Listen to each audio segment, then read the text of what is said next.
hopper goes back to flip-flop days. When I first started tying with foam, foam wasn't a material that you could buy in a fly shop.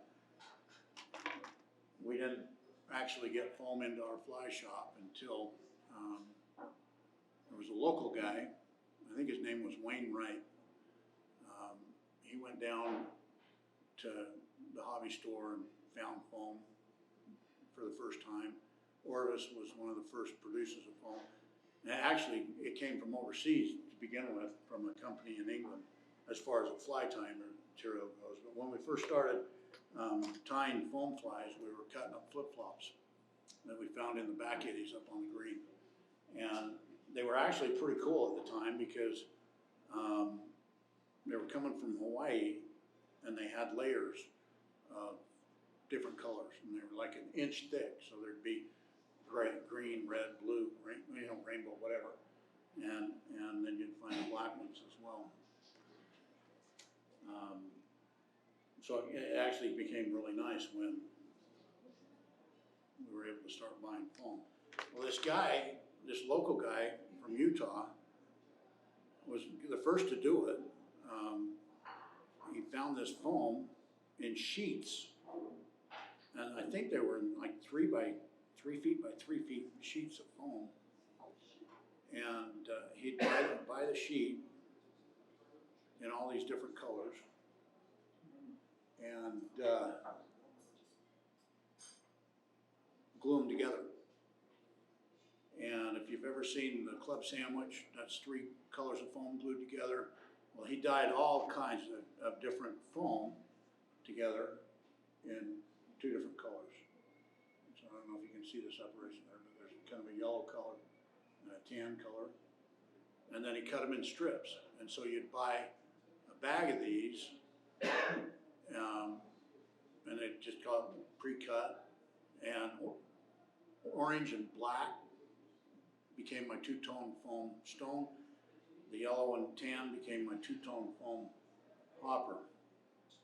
And so we all at the time, you know, foam, it was so cool to have a new tying material. Everybody started putting all these different flies together. And this is the hopper that I came up with back in the 80s.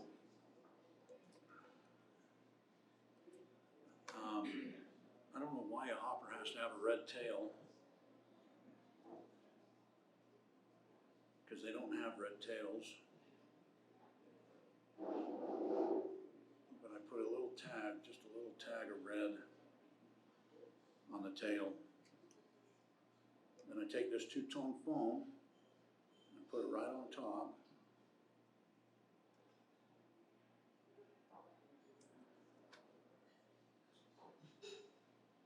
And you can round off the ends a little bit. Put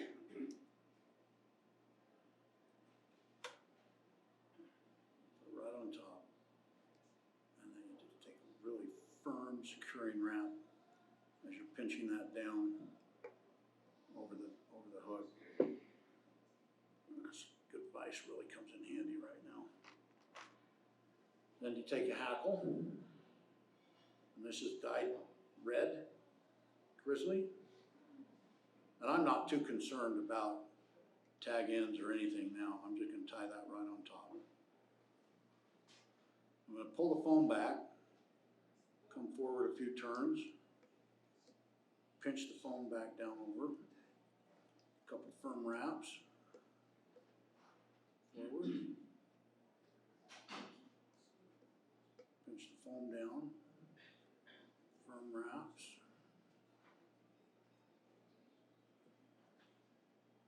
forward. Now you got to kind of gauge as you start to get forward here, because we're going to put a bullet head on it. Firm wraps. And then just kind of take a look at what you've done, and it makes a really cool segmented body. Clip our foam, and I try to get rid of as much as I can. And then we bring our hackle forward. A turn over the top, turn over the the top, turn, over the top, and a turn to finish. There's our hackle. So that's our body. Pretty simple, quick. One of the things back when I was doing and kind of working on these flies and everything, I was guiding. And so all the flies that I was tying, you know, I couldn't spend a whole lot of time on them. I had to get them done, you know, I had to get them finished.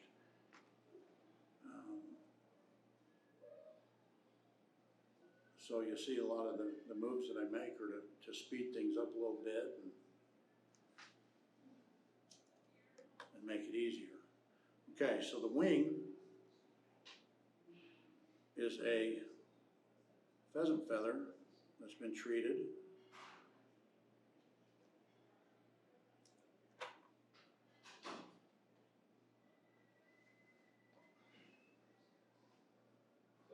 Wing feather or back feather? It's the really cool kind of gold ones on the flank. Okay. So that's our wing, and that mashes the hackle down really well. And then we put just a tuft of elk on the top of it to make it look like it's fluttering, like the wings are fluttering.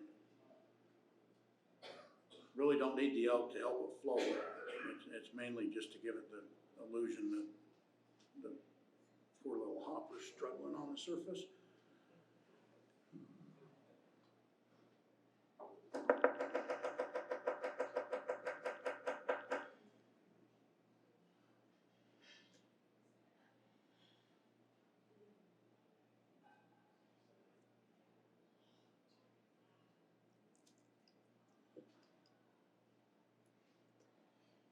See, I've kind of left those tag ends so they're halfway up what we're gonna bullet for the head. Marty? There's a purpose. Where? Loud. When you make your proportions for your wing with the elk hair, are you just eyeballing that or measuring it? It just goes to the bend. Okay. The bend of the hook. It'd be just like you're kind of doing a stimulator, about the same kind of gauging. As far as the density, that's just kind of a feel thing. You don't want too much.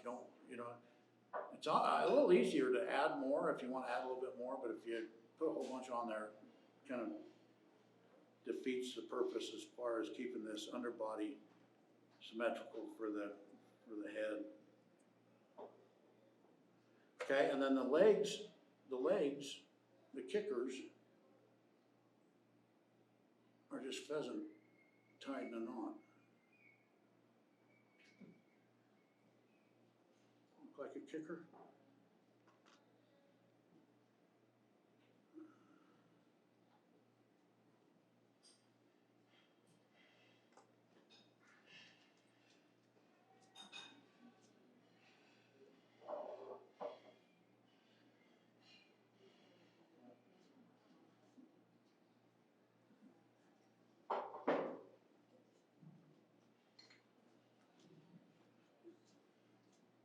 And then to finish this fly, we're going to take the two same colors of foam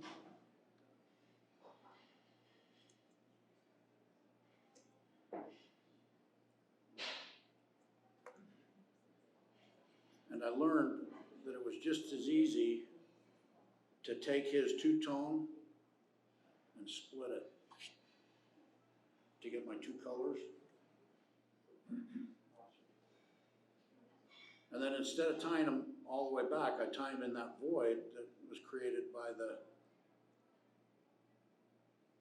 tie-in point of the wing. So tie in the bottom color.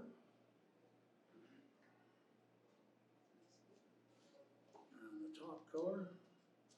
And here you want to make sure that you chase your thread forward to the point where you pull these back and you've made it all the way up to the eye.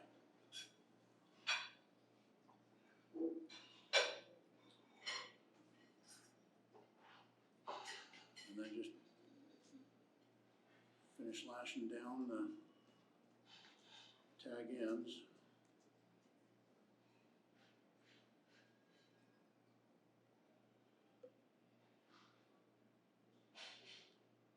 And then just pull them back into a bullet.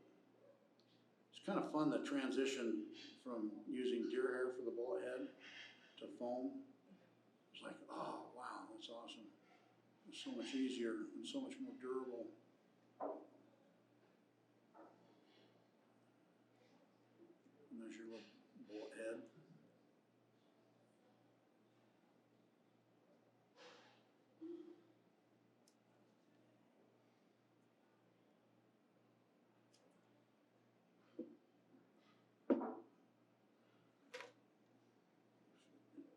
Get enough around that other side. Try that again.